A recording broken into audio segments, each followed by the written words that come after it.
శ్రీ వివేక్ వెంకటస్వామి గారు. అధ్యక్ష, మొట్టమొదటిసారిగా నేను అసెంబ్లీలో మాట్లాడుతున్నాను.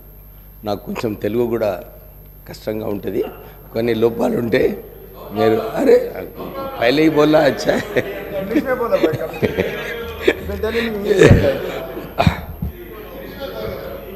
बोलिए जो भी आता बोलिए, जरा सुनो, सुनने के बाद डिस्कस करिए. అధ్యక్ష, ఇప్పుడే రామ్మోహన్ రెడ్డి గారు గవర్నర్ రెజల్యూషన్ ఏదైతే ప్రపోజ్ చేశారో చాలా మంచిగా కాంగ్రెస్ పార్టీ ఏదైతే గ్యారంటీ స్కీమ్ గురించి వివరాలు ఇవ్వడం జరిగింది. తర్వాత మొట్టమొదటిగా వారు చెప్పినట్టు సోనియా గాంధీ గారు అప్పుడు మనకు హామీ ఇచ్చారు, తెలంగాణ ఇస్తామని చెప్పి అప్పుడు యూపీఏ ప్రభుత్వం 2009లో మాట ఇచ్చిన ప్రకారంగానే 2014లో ఇవ్వడం జరిగింది. ఆ ఉద్యమంలో అందరూ కూడా కలిసి ఉద్యమం చేశారు.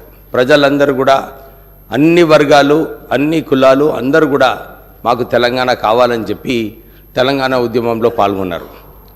మేము అప్పుడు కాంగ్రెస్ ఎంపీస్గా తెలంగాణ పార్లమెంట్లో నినాదాలు చేసి ధర్నాలు చేసి, అప్పుడు నిజంగా చెప్పాలంటే సోనియా గాంధీ గారు మేమందరము ధర్నా చేసేటప్పుడు నినాదాలు చేసేటప్పుడు ఎప్పుడు కూడా మాకు విమర్శించలేదు.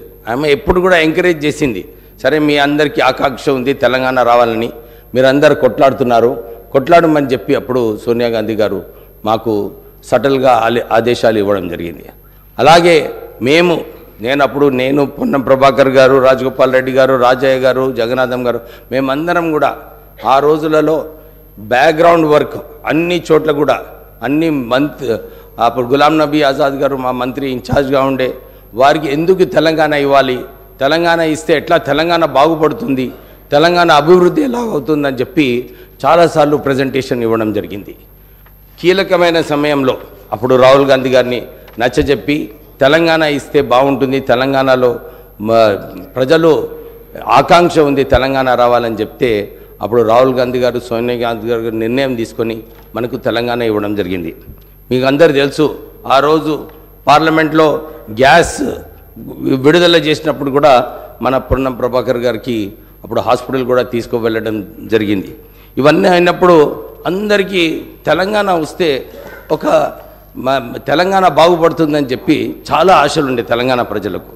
ఈ 10 సంవత్సరాలు ఏదైతే ఈ టీఆర్ఎస్ ప్రభుత్వంలో ఉన్నారో ప్రజలు ఏదైతే అనుకున్నారో, అరే మా బ్రతుకులు బాగవుతాయి, మా భవిష్యత్తు బాగుంటుంది, మాకు ఉద్యోగాలు కల్పిస్తారు, మాకు నీళ్లు ఇస్తారు, నిధులు నియామకాలు ఏదైతే ఆలోచించారో ఈ 3 అంశాలపైన ఈ 10 సంవత్సరాలలో నిజంగా చెప్పాలంటే చాలా లోపాలు ఉన్నాయి అధ్యక్ష.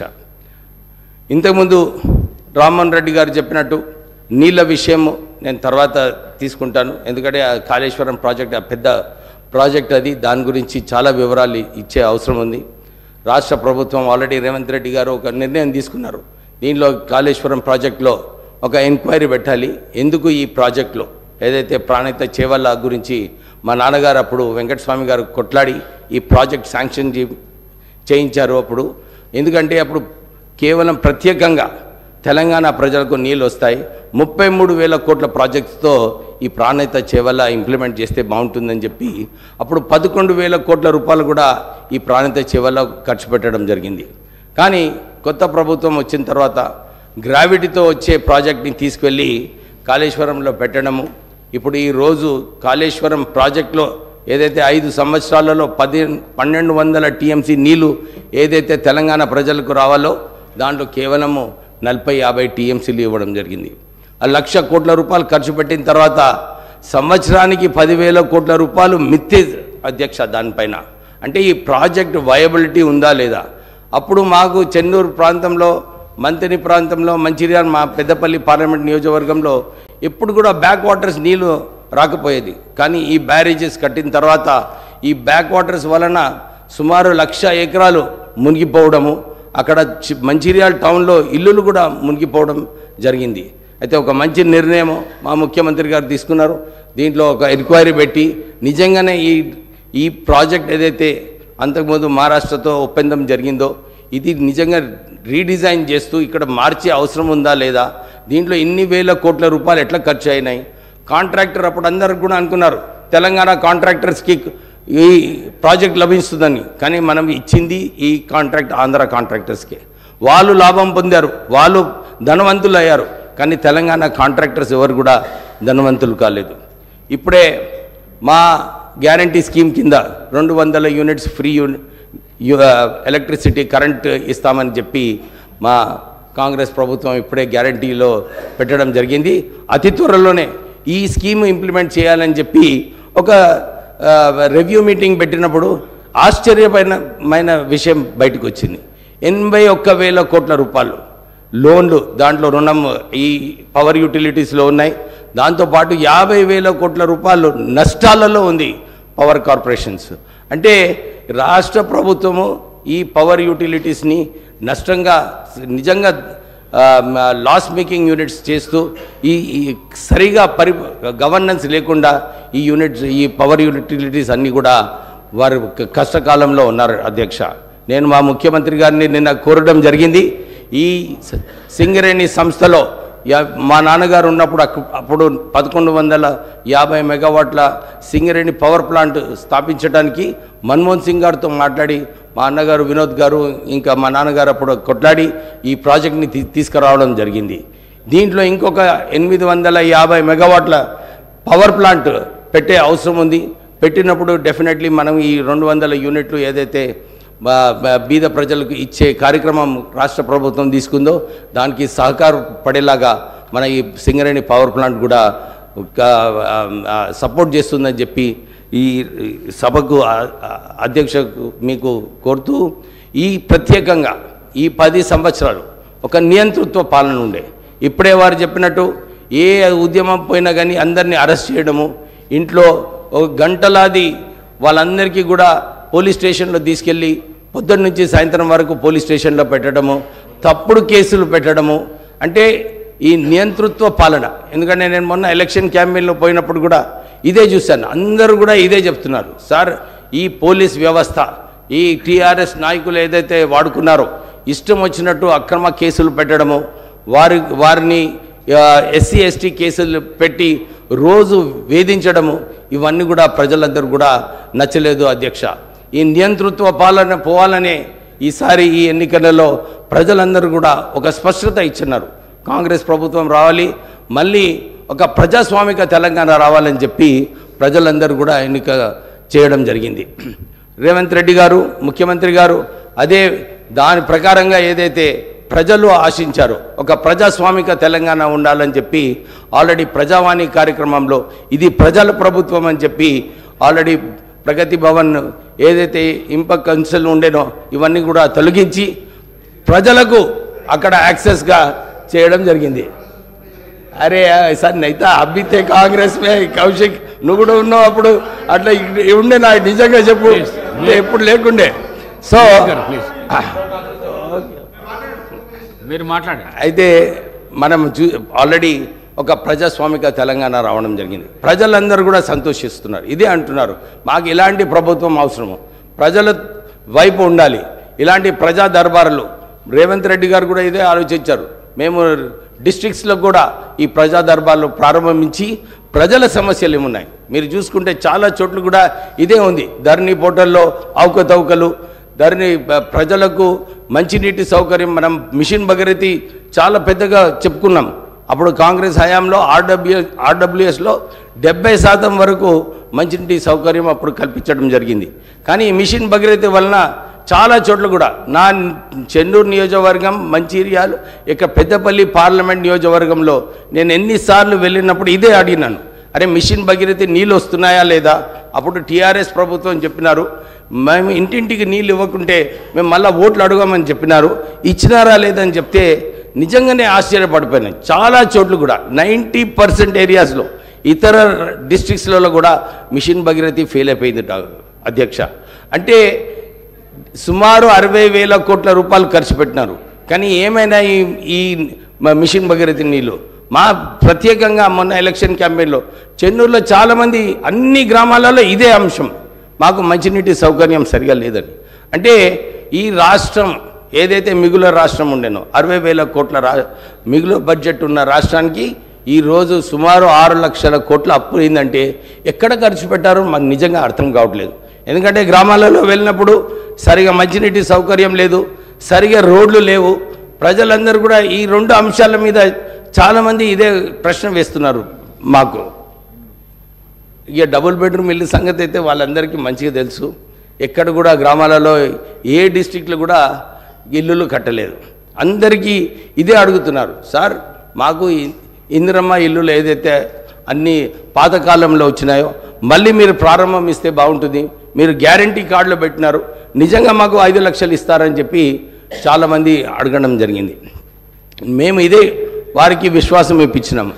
అప్పుడు ఏదైతే కాంగ్రెస్ హయాంలో ఇందిరమ్మ గృహాలు కల్పించినారో మళ్ళీ ఈసారి 5 లక్షల రూపాయల వరకు మీకు రాష్ట్ర ప్రభుత్వం ద్వారా మీరు ఇల్లులు కట్టుకోవడానికి మీకు ఈ సౌకర్యం కల్పిస్తాము. అంతేగాక ఎవరికైతే జాగాలు లేవో, ల్యాండ్ లేదో వాళ్ళందరికీ కూడా 250 స్క్వేర్ యార్డ్స్ ల్యాండ్ ఇప్పిస్తూ ఇల్లులు కూడా కట్టాలని చెప్పి ప్రభుత్వం ఆలోచిస్తుంది. నిన్న ఒక రివ్యూ మీటింగ్లో రేవంత్ రెడ్డి గారు చెప్పినట్టు విన్నాను నేను. ఎక్కడైనా భూమి కావాలనుకుంటే కొనాలి, డిస్ట్రిక్ట్లలో కొని ఈ ఇందిరమ్మ పథకం కింద ప్రజలకు లాభం పొందేలాగా ఇల్లులు కట్టుకోవడానికి సౌకర్యం కల్పించాలని చెప్పి కూడా ఓ నిర్ణయం తీసుకుంది రాష్ట్ర ప్రభుత్వం. అధ్యక్ష, ఇది ఒక మంచి విషయము.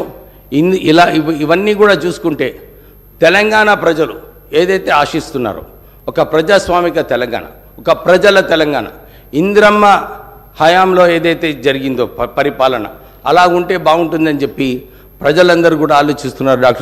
అధ్యక్ష, నేను ఇంకో విషయం చెప్పాలని ఉంది. చాలా మటుకు పబ్లిక్ సెక్టర్ ఆర్గనైజేషన్స్ ఈ తెలంగాణ రాష్ట్రంలో ఇంతకుముందు చెప్పినట్టు పవర్ యూటిలిటీస్లో 80,000 కోట్ల అప్పు ఉన్నది. సివిల్ సప్లైస్ కార్పొరేషన్లో కూడా 56,000 కోట్ల రూపాయల అప్పు, దాంతోపాటు 11,000 కోట్ల నష్టము సివిల్ సప్లైస్ కార్పొరేషన్ ఉంది. అంటే అన్ని చోట్ల కూడా సింగరేణి సంస్థ అధ్యక్ష ఈ రాష్ట్రంలో అంత అది పెద్ద సంస్థ, 38,000 కోట్ల టర్నోవర్ ఉన్న సంస్థ సింగరేణి సంస్థ. దాంట్లో తెలంగాణ వచ్చినప్పుడు 62,000 ఉద్యోగాలు ఉండే అధ్యక్ష. ఆ సంస్థ BIFRలో ఉన్నప్పుడు మా నాన్నగారు వెంకటస్వామి గారు అప్పుడు కేంద్రంలో ఉండి అప్పుడు కొట్లాడి ఈ BIFR నుంచి తొలగించి సింగరేణి సంస్థ కాపాడి 1,00,000 ఉద్యోగాలు అప్పుడు ఆ రోజులలో మా నాన్నగారు వెంకటస్వామి గారు కాపాడడం జరిగింది. కానీ ఈరోజు సింగరేణి సంస్థలో TRS ప్రభుత్వం వచ్చిన తర్వాత కేవలం 39,000 ఉద్యోగాలు ఉన్నాయి అధ్యక్ష. ఒక ఇంటింటికి ఉద్యోగం ఇస్తామని చెప్పి TRS ప్రభుత్వం చెప్పింది. కానీ సింగరేణి ఒక్క సంస్థలోనే 29,000 ఉద్యోగాలు బర్తరఫ్ చేయడం జరిగింది. కారుణ్య నియామకాలు అన్నారు, కానీ దాంట్లో కూడా చాలా అవకతవకలు ఉన్నాయి అధ్యక్ష. సింగరేణి కార్మికులకు నిజంగా వాళ్ళందరూ కూడా అదే అనుకుంటున్నారు, అరే తెలంగాణ వచ్చిన తర్వాత మా భవిష్యత్తు బాగుంటుంది అనుకున్నాము, కానీ ఏమైంది మా పరిస్థితి అని చెప్పి చాలామంది అక్కడ అనుకుంటున్నారు. అక్కడ కూడా 27,000 కోట్ల రూపాయలు రాష్ట్ర ప్రభుత్వం ఇప్పుడు సింగరేణి సంస్థకు పైసలు ఇచ్చేది ఉంది అధ్యక్ష.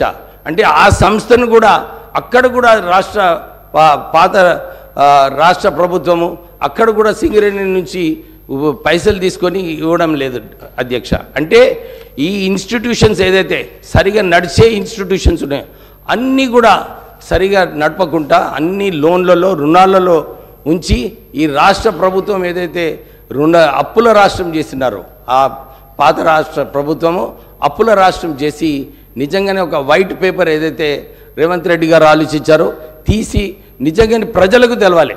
కానీ అప్పుడు మా కేటీ రామారావు గారు అన్నారు, అని ఇప్పుడు మీకు తెలియదా ఇంతకు ముందు అని చెప్పినారు. కానీ ప్రజలు ఏదైతే అనుకుంటున్నారో ఇంత దురదృష్టమైన సిచ్యువేషన్ ఉంటుందని ఎవరు కూడా ఆలోచించలేదు అధ్యక్ష. దీంట్లో రాష్ట్ర ప్రభుత్వం ఒక మంచి నిర్ణయం తీసుకుంది. ఎక్కడైతే అవకతవకలు అయినాయో అక్కడ దాంట్లో ఎంక్వైరీ పెట్టాలి, సరైన యాక్షన్ తీసుకోవాలి. చాలామంది 300 రిటైర్డ్ ఆఫీసర్స్ని రీఎంప్లాయ్ చేస్తున్నారు అధ్యక్ష. అంటే ఎందుకు అసలు ఉద్యోగాలు లేవు, ప్రజలందరూ కూడా ఉద్యోగాలు కల్పిస్తే బాగుంటుంది అనుకున్నారు. కానీ ఇక్కడ అందరు రిటైర్డ్ వాళ్ళను ఎవరైతే వాళ్ళ సంబంధించిన వాళ్ళు ఉన్నారో వాళ్ళ ఫైళ్ళు క్లియర్ చేసుకోవడానికి అందరు రిటైర్డ్ ఎంప్లాయీస్ని తీసుకొని అన్ని ఫైళ్ళలో నిజంగా ఎంక్వైరీ చేస్తే చాలా విషయాలు బయటకు వస్తాయి అధ్యక్ష. సో నాకు ఈ రెజల్యూషన్ని సెకండ్ చేయడానికి మీరు మా పార్టీ వాళ్ళందరూ కూడా నాకు సెకండ్ చేయమని ఈ అవకాశం ఇచ్చినందుకు వాళ్ళందరికీ కృతజ్ఞతలు చెప్తూ గవర్నర్ అడ్రస్కి